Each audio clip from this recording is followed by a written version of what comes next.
teniendo en cuenta el debate de control político que ha convocado en cabeza de la senadora Aida Bella sobre el tema de la violencia sexual, particularmente perpetrado por las fuerzas militares a raíz del hecho ocurrido con la niña de Risaralda, la niña indígena, pues yo creo que, mire, aquí tenemos que reconocer y partir de los hechos. Es parte del llamado que yo hago a esta comisión. Efectivamente tiene que ser en defensa, por supuesto, de las mujeres y de las niñas.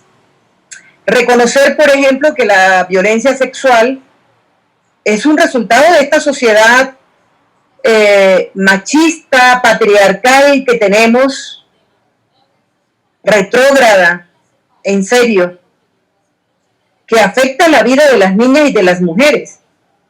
Ese es el resultado de esta sociedad y que tiene que ser una apuesta de todos y todas para que se pueda transformar esa realidad. Y en ese sentido, por supuesto que en el marco del conflicto, de los conflictos armados, la violencia sexual en particular y las violencias contra las mujeres se exacerba. Y contra las niñas también se exacerba. Y voy a decir esta cosa con mucha honestidad, con mucha transparencia y también con dolor. Es decir, si en las FARC, estoy hablando de las FARC-EP cuando estuvimos alzados en armas, es cierto que habían unas normas tremendamente rigurosas.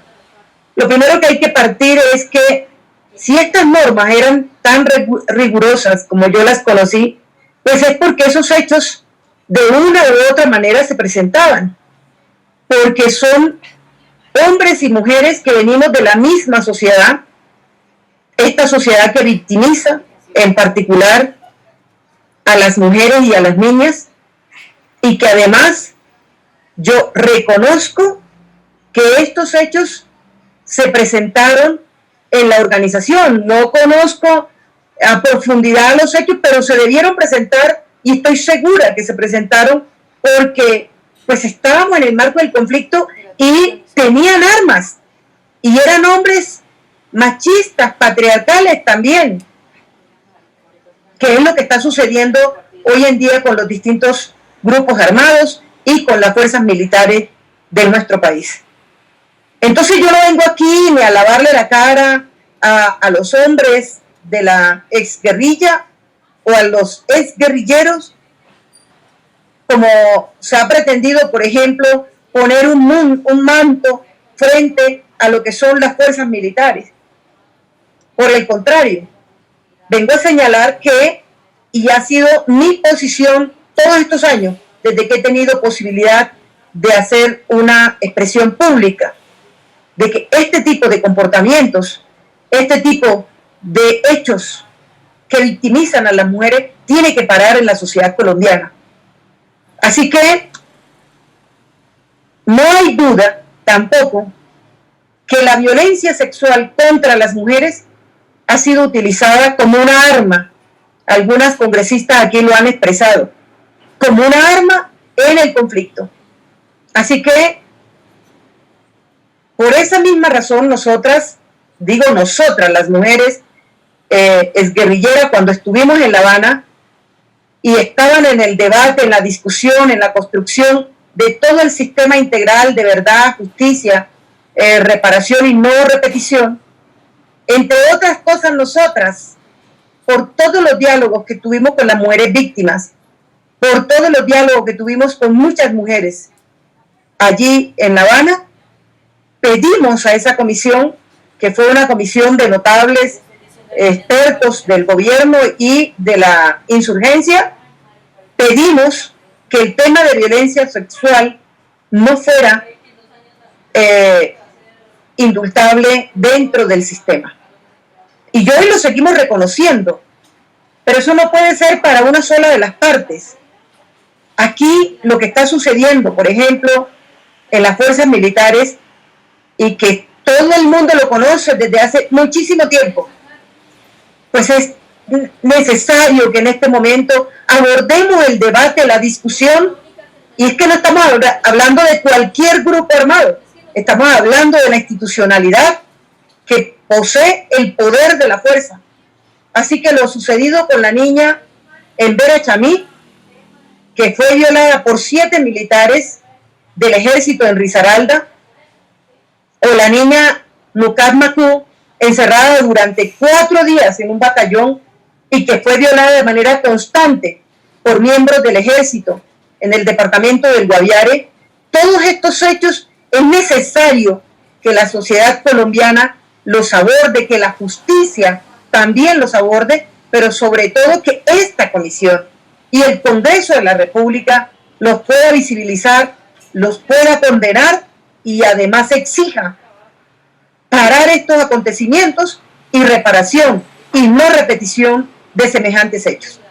Pero estos hechos definitivamente, más allá de los militares que lo hayan producido, ¿no creen ustedes que esto no es únicamente del tema de unas manzanas podridas, como se quiere mencionar o se quiere poner como si fuera un asunto aislado?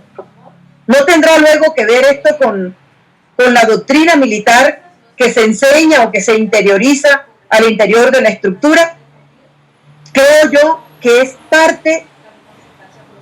hace parte de ese imaginario frente a las mujeres que nos oprime, que nos domina, no solamente, repito, en los contextos del hogar, de la familia, del trabajo, sino también incluso en el mismo contexto de la confrontación o del conflicto y de la guerra. Históricamente, mire, eso no es un asunto ahora que apareció, no. Históricamente tenemos evidencias de que las fuerzas militares han usado la violencia sexual en particular contra las mujeres y contra las niñas. Quiero hacer de manera rápida un registro. Por ejemplo, en octubre de 2010, el oficial del ejército Raúl Muñoz Linares violó a una niña de 14 años y la asesinó junto con sus 2 hermanas de 9 y 6 años de edad en Arauca. Yo creo que nadie ha olvidado ese hecho. Sería un absurdo haber olvidado semejante horrorosidad. En marzo de 2011, 7 miembros de la Fuerza o de la Policía Nacional fueron condenados por abuso sexual contra una niña de 13 años de edad que había sido desplazada por la fuerza previamente. En octubre de 2012, miembros del ejército abusaron sexualmente de menores de 11 o al menos 11 niñas en Nariño, la mayoría de los cuales eran de ascendencia afrocolombiana. Y una tenía solamente 8 añitos de edad. En agosto del 2004 se publicaron informes, eso también lo conoce todo el mundo, en los cuales contratistas de Estados Unidos eran acusados de producir disquetes y videos pornográficos de abuso a 53 niñas y mujeres jóvenes en Melgar y Girardot. Situación que quedó totalmente en la impunidad porque gozan de ese fuero de protección absoluta que tienen los militares y los mercenarios de los Estados Unidos. Y si seguimos hablando, la lista sigue. Eso lo conocemos, todo el mundo lo sabemos. ¿Qué es lo que toca aquí analizar? Lo que pasa en esos territorios con las niñas y los niños y con las mujeres en particular. O sea, uno de los problemas principales está ligado, por supuesto, a que no cumplen el principio de distinción del derecho internacional humanitario. Eso no lo cumplen las fuerzas militares. Se acampan en las escuelas, en los centros de salud, cercanos a las comunidades, en los centros poblados, no importa en qué condiciones esté. Así que esa utilización de la fuerza ha sido permanente, la militarización de la vida de estas comunidades rurales en particular, pero también ocurre aquí en Bogotá. Recuerden ustedes cómo a mujeres que están en el transporte público son violadas por la misma policía en estos acontecimientos en medio de la pandemia incluso. Recordemos eso, no lo pasemos por alto. Pero repito, la militarización de la vida de las mujeres y de los territorios, por supuesto que es un riesgo, porque ya lo hemos visto, no se protege la vida de las comunidades, pero sí se pone en riesgo la integridad de las mujeres en estos sentidos. Hay otro aspecto que yo tengo que mencionar aquí, y es que las mujeres que en un momento estuvimos en la insurgencia, también tenemos testimonio de la violencia sexual ejercida por las fuerzas militares. Son varios los casos de mujeres nuestras que fueron capturadas, luego que eran o halladas muertas, con signos de tortura, con signos de violencia sexual, pero también tenemos compañeras todavía vivas que fueron violadas por las fuerzas militares en el momento de sus capturas, torturadas además de la violación. Esos son hechos del conflicto que están allí, que hoy tendremos que dar la cara y que los militares y que esta sociedad también tiene que dar la cara al respecto. Esa es una prueba de cómo se ha utilizado la violencia sexual en el marco del conflicto sin que sea un hecho de reivindicación. Es un desastre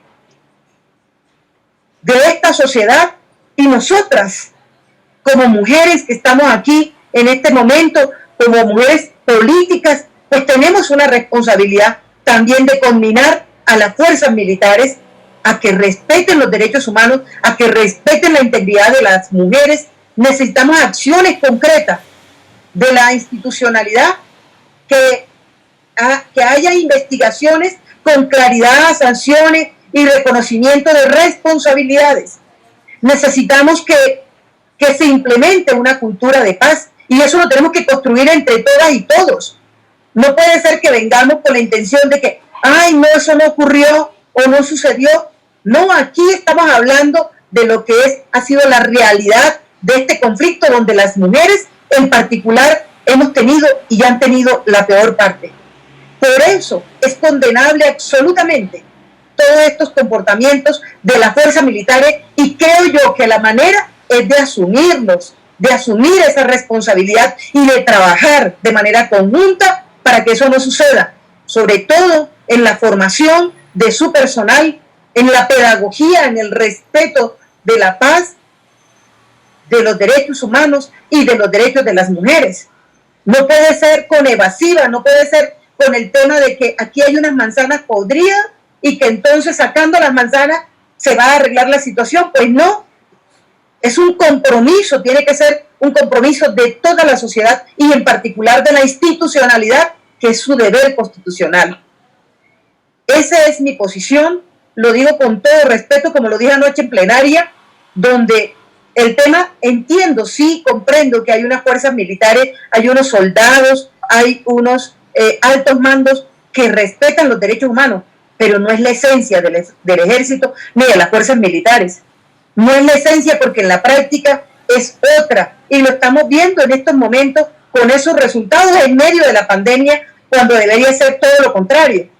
Por eso la invitación y la convocatoria y el llamado es que esto cambie de raíz en el conjunto de la sociedad también, porque no son únicamente las fuerzas militares. Aquí ya se han dicho otros hechos, y por supuesto que también los grupos armados, por supuesto que sí. Entonces, esa es mi posición, y agradezco esta oportunidad que me han dado, y como dije, dejo hoy el espacio aquí para que la otra persona o la otra mujer que vaya a entrar, pues pueda hacerlo. Muchas gracias.